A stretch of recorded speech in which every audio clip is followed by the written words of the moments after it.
Good evening from Washington, D.C., and thank you to those of you joining us from around the world for news from a Catholic perspective. I'm Lauren Ashburn.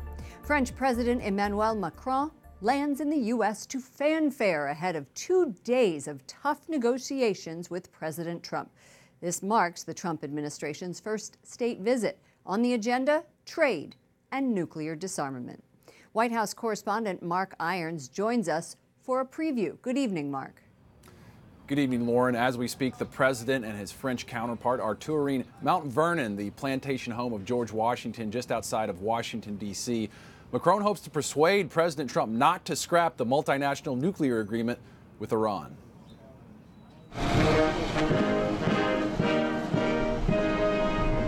French President Emmanuel Macron and his wife arrive in Washington.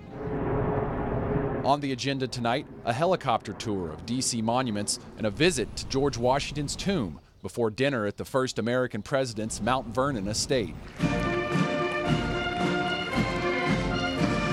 President Trump will wine and dine Macron, who pulled out all the stops for Trump's 2017 stay in France. The White House says the two nations enjoy a long and enduring relationship. What you do have are two leaders who have a great deal of respect for one another, who have a great friendship.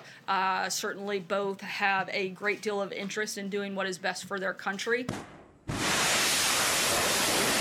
France and the U.S. recently joined forces in airstrikes carried out in response to the Syrian chemical attack. But Macron has shown concern with President Trump's push to remove U.S. troops from Syria, and he wants to convince President Trump to back off plans to hit France with taxes on aluminum and steel imports. Macron also opposed the president's decision to pull the U.S. out of the Paris Climate Agreement to fight global warming. And he defends the Iran nuclear deal, another multi-country agreement President Trump is itching to leave. The president has been extremely clear that he thinks it's a bad deal. That certainly has not changed.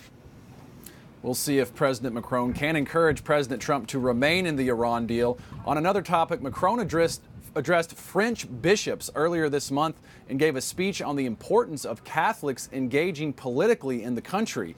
He said the link between church and state has deteriorated and said it's important that the bishops and he work to repair it. Macron is a baptized Catholic. Lauren? White House Correspondent Mark Irons, thank you.